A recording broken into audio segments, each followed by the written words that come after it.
Simple सवाल है दोस्तों, इंडिया में हर साल या तो फ्लड आता है या ड्रॉट आता है, कहीं पानी ज्यादा पड़ता है या कहीं कम पड़ता है।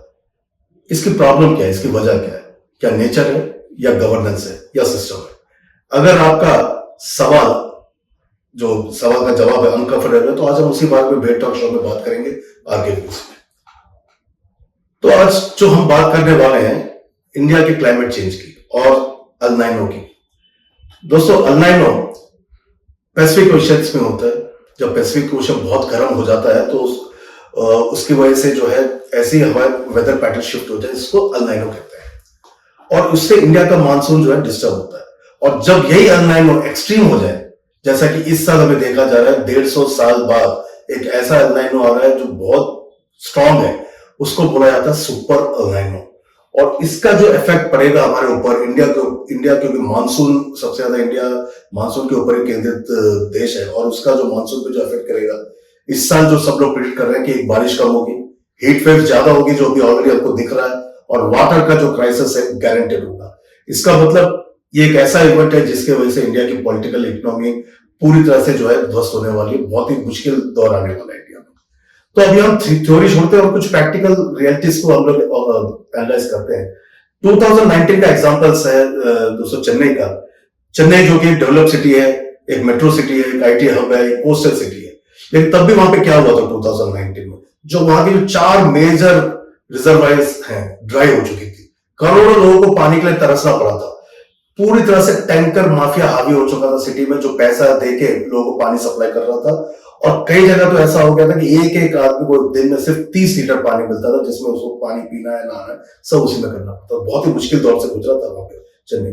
तो सवाल यह है कि अगर बारिश कम हुई थी चेन्नई में, तो स्टोरेज क्यों नहीं था? अगर चेन्नई एक फ्लड प्रोन सिटी है, तो रेन वाटर हार्वेस्टिंग का प्रोग्राम वहां पे क्यों नहीं चलाया गया? अगर वार्निंग पहले से थी, तो उसके ऊपर एक्शन क्यों नहीं हुआ? आंसर बहुत ही अनकंफर्टेबल है, क्योंकि सिस्टम सोता रहता है, और यही हमारे यहाँ इंडिया में प्रॉब्लम है। एक सिटी जहां फ्लड भी आता है और वहीं पे अगर लोग पानी के लिए लाइनों में खड़े रहे, तो ये नेचर का फेलियर नहीं है, ये गवर्नेंस का कोलैप्स बोलेंगे हम इसको। इसी तरह अगर हम दिल्ली देखें, दिल्ली का भी एग्जांपल 2019 का या अभी तक हम देखें, तो दिल्ली में हर साल टेम्परेचर 48, 49, 50 डिग्री सेल्सियस जा रहा है। कुछ एरियाज में 50 के ऊपर कंसिस्टेंस रह रहा है। तो हम ये सीधा सवाल पूछते हैं कि भैया अर्बन प्लानिंग है कहां? ग्रीन कवर को क्या हो गया है? कहां चले गए ग्रीन कवर? कूलिंग इंफ्रास्ट्रक्चर कहां है? जब टेक्नोलॉजी इतनी बढ़ गई है, तो कहीं पे भी ऐसा इंफ्रास्ट्रक्चर क्यों नहीं आ रहा जिससे कि कूलिंग हो? सिर्फ एसी के ऊपर डिपेंड हो चुके हैं, और सिर्फ एडवाइजरी हो रही है कि घर पे रहो, घर से बाहर निकलो। मतलब गवर्नमेंट ये कह रही है कि घर पे रहो। ये जो है मिडिल क्लास या हायर क्लास में तो चल जाएगा, लेकिन जो मजदूर है, जो डिलीवरी बॉय है, जो कंस्ट्रक्शन वर्कर है, जिसकी रोजी रोटी दिन भर काम करने से चलती है, उनके लिए पॉलिसीज कहां है? Almost nothing. तो एक इंपॉर्टेंट बात है कि ये एक किसी पार्टी का इशू नहीं है, सेंटर हो या स्टेट हो, कहीं पर भी कोई भी पार्टी हो, सब के कहीं ना कहीं फेलियर हुआ है। क्योंकि प्रॉब्लम क्या है? शॉर्ट टर्म पॉलिटिक्स, एनवायरमेंट को और क्लाइमेट चेंज को, इनके नाम पे हमारे इंडियन पॉलिटिक्स में वोट नहीं पड़ता है दोस्तों। वोट पड़ता है सिर्फ कास्ट, रिलीजन और दूसरी चीजों पे, जो सेंटिमेंट को अफेक्ट करते हैं। क्लाइमेट चेंज हमें सेंटिमेंट को अफेक्ट नहीं करता है, क्योंकि ये एक लॉन्ग टर्म प्रोसेस है। तो लोग कहते हैं कि भाई क्या होगा, देखा जाएगा। आज इस साल हम लोग सह लेंगे, बारिश सह लेंगे, फ्लड सह लेंगे, धूप सह लेंगे। इलेक्शन तो सिर्फ 5 साल के लिए लड़ा जाता है, लेकिन क्लाइमेट चेंज जो है, इसका इंपैक्ट 50 साल तक रहेगा। इतनी दूरदृष्टि ना वोटर्स में है, ना पॉलिटिकल लीडर्स में।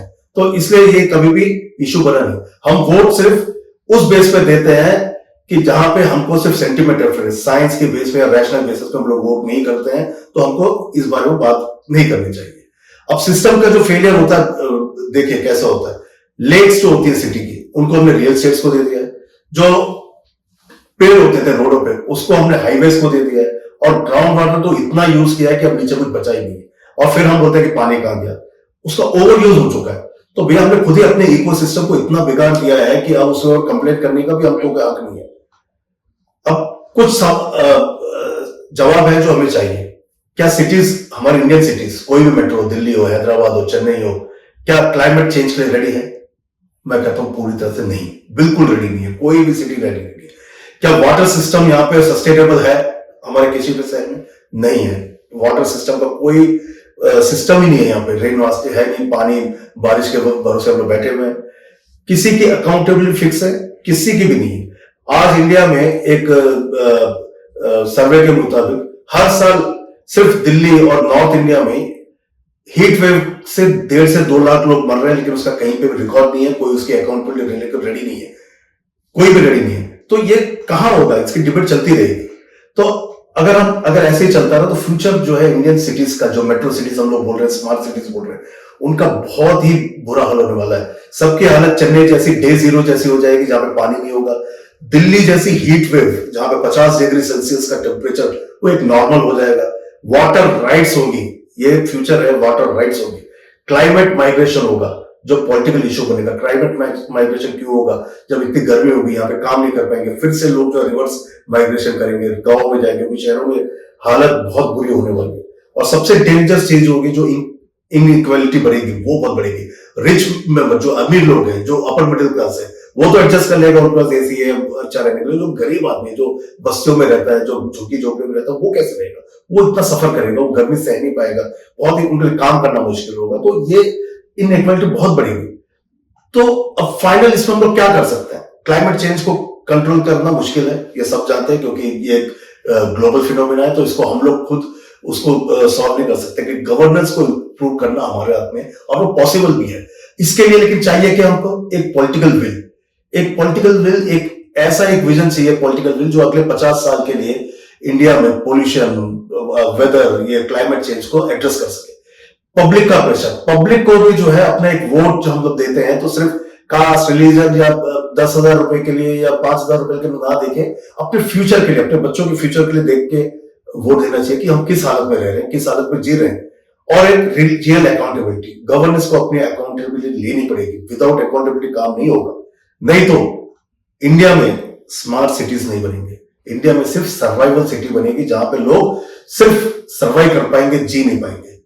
तो नेक्स्ट टाइम जब कोई बोले कि भैया ये क्लाइमेट चेंज है, तो उनसे सिर्फ एक सवाल पूछना पड़ेगा, तो गवर्नेंस क्या कर रही है, गवर्नेंस का काम क्या है, गवर्नेंस के ऊपर आपको सवाल क्यों नहीं उठा रहे?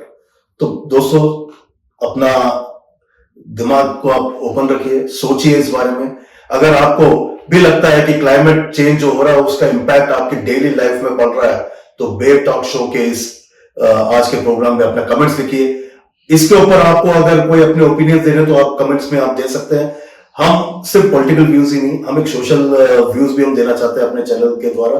तो आगे भी इस तरह के इश्यूज जो आपको इम्पैक्ट करते हैं सोशली, और आपके खास लोगों को, उस बारे में हम लोग बात करते रहेंगे। तो देखते रहिए बेब टॉक शो।